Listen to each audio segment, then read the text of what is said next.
स्वदेशी समाज नाम का श्री रविन्द्रनाथ ठाकुर जी का निबंध पढ़िए। उसमें उन्होंने कहा है कि समाज की जागृति राजनीति से नहीं होगी। हमारे समाज में समाज का स्थानीय नेतृत्व खड़ा करना पड़ेगा। उन्होंने शब्द किया है नायक। বিবেকানন্দকে গীতা বিরোধী বা ভারতীয় সভ্যতা সংস্কৃতি বিরোধী বা সেখান থেকে তাকে বিচ্ছিন্ন করে দেওয়ার একটা প্রচেষ্টা কিছু মানুষ চলেছিলেন। আমার মনে হয় এগুলো সমস্ত অতীত। কিন্তু দুর্ভাগ্যজনক পরিস্থিতি এটাই যে পশ্চিমবঙ্গে আমরা একটা রাজনৈতিক সমাজে বসবাস করি। সংগঠন ছোট হয়ে যেতে পারে, ভোট কমতে পারে, কিন্তু মতাদর্শটা থেকে যায়। समर्था भवत्वा शिशाते भृशं भारत माता की जय। 100 বছরের রাষ্ট্রীয় স্বয়ংসেবক সংঘের উদযাপন। শিরোনাম সংঘের শতবর্ষের যাত্রা নতুন দিগন্ত। প্রায় আকস্মিকভাবেই সেখানে হাজির রবীন্দ্রনাথ ঠাকুর। আত্মশক্তির মন্ত্র, স্বদেশী সমাজ গঠনের বার্তা নিয়ে। जो स्वयं शुद्ध चरित्र है, जिसका समाज से निरंतर संपर्क है, समाज जिस पर विश्वास करता है और जो अपने देश के लिए जीवन मरण का वर्ण करता है, ऐसा नायक चाहिए, ऐसा उन्होंने कहा है। जिसके जीवन से एक वातावरण बनता है, वातावरण में समाज अपनी कृति बदलता है। শ্রীচরণেশু রবিদা প্রফেসর লেভির কাছ থেকে ক্যালকাটা রিভিউ নিয়ে শান্তিনিকেতনের জার্মান ভাইস কনসাল নাৎসি মতবাদের উপর যে বক্তৃতা দিয়েছেন, সেই বক্তৃতার সারাংশ ও সেই বক্তৃতার সমর্থন করে তুমি যা বলছো তা পড়ে দেখলুম। 1933 নিরুপায় হয়ে কাকাকে এ চিঠি লেখেন সৌমেন্দ্রনাথ ঠাকুর।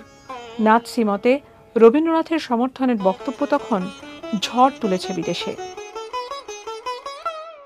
রবীন্দ্রনাথের মুসোলিনিকে প্রশংসা নিয়েও ছিল তুমুল বিতর্ক। সে বিভ্রান্তি দূর করেন রোমারোলা। ভ্রান্তি পেরিয়ে বিশ্ব মানবতাই হয়ে ওঠে রবীন্দ্রনাথের স্থায়ী আদর্শ। ন্যাশনালিজমের ঘোর বিরোধিতাই করেছেন তিনি। সংঘের আদর্শ আবার সেই জাতীয়তাবাদ, আরও ভালো করে বললে রাষ্ট্রবাদ। দেশের আগে কেউ না, কিছু না। শতবর্ষে এসে তাহলে রবীন্দ্রনাথই কেন আশ্রয় আরএসএসের? রবীন্দ্রনাথ যেভাবে তার সমাজ, তার সংস্কৃতি, তার সাংস্কৃতিক পরম্পরা এবং একজন ঔপনিষদিক কবি হিসাবে তার চিন্তাভাবনা বিভিন্ন লেখার মাধ্যমে উপস্থাপিত করে গেছেন, তার বাইরের কোনো কথা তো আমরা বলিনি। আজকে এই যে কিছু ভাবধারার মানুষ যারা কখনো কখনো একটা সিঙ্গল লাইন কোটেশনকে তুলে আনেন, গীতা ছেড়ে ফুটবল খেলো বলে বিবেকানন্দকে গীতা বিরোধী বা ভারতীয় সভ্যতা সংস্কৃতি বিরোধী বা সেখান থেকে তাকে বিচ্ছিন্ন করে দেওয়ার একটা প্রচেষ্টা কিছু মানুষ চলেছিলেন। আমার মনে হয় এগুলো সমস্ত অতীত। উত্তরপাড়া ভাষণে ঋষি অরবিন্দ বলছেন, what is religion which we called Sanatan eternal? It is the Hindu religion because Hindu nation is kept it. I say it is Sanatan dharma which for us is nationalism. তো আমরা তো সে কথাই বলেছি। বহুত্ববাদ আর ভারতবর্ষ সমার্থক শব্দ। তো এই চলমান সমাজ তো তার সেটাই তো ভারতের সংস্কৃতি, তার মধ্যেই তো আমাদের জাতীয়তাবাদের খোঁজ। তো সে কথাই উনি বলেছেন এবং সেই কাজটাই তো বিজেপির কাজ। 100 साल तक স্বাধীনতা দিবসের বক্তৃতায় আরএসএস এর কাজের দরাজ সার্টিফিকেট দেন স্বয়ং প্রধানমন্ত্রী। लक्षावधि स्वयंसेवकों ने मातृभूमि के कल्याण के लिए अपना जीवन समर्पित किया है। सेवा, समर्पण, संगठन और अप्रतिम अनुशासन ये जिसकी पहचान रही है, ऐसा राष्ट्रीय स्वयंसेवक संघ दुनिया का ये सबसे बड़ा एनजीओ है। एक प्रकार से 100 साल का उसका समर्पण का इतिहास है। আরএসএস রাজনৈতিক দল নয়, আর তাই রাজনীতির ঊর্ধ্বে উঠে সমাজ গঠনের ডাক দিয়েছেন সংঘচালক। সদ্য বঙ্গ বিজেপির দায়িত্ব পেয়েছেন শ্রমিক। সামনেই ভোট, রাজনীতির কড়া টক্কর। এই প্রেক্ষিতে ভাগবত বার্তা কি অর্থে ধরা দিল তার কাছে?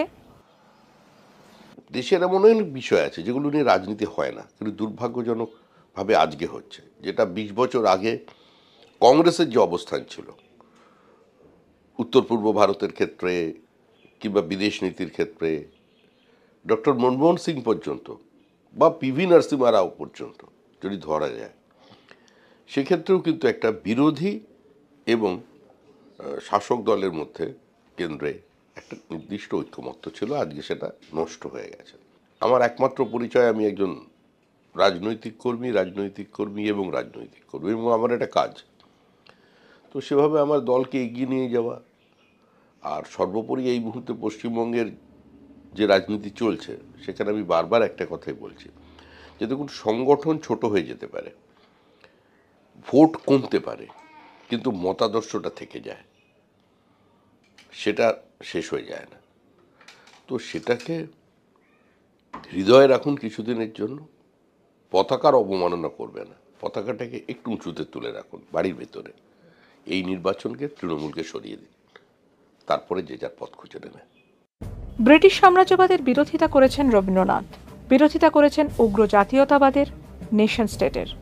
এদিকে ব্রিটিশ বিরোধী লড়াইয়ে সেভাবে অংশই নেয়নি আরএসএস, বরং জাতীয়তাবাদকে কেন্দ্র করেই সংঘের যাবতীয় নেশন ভাবনা। ঘটনাচক্রে শতবর্ষে এসে সেই রবীন্দ্রনাথকেই আঁকড়ে ধরল আরএসএস।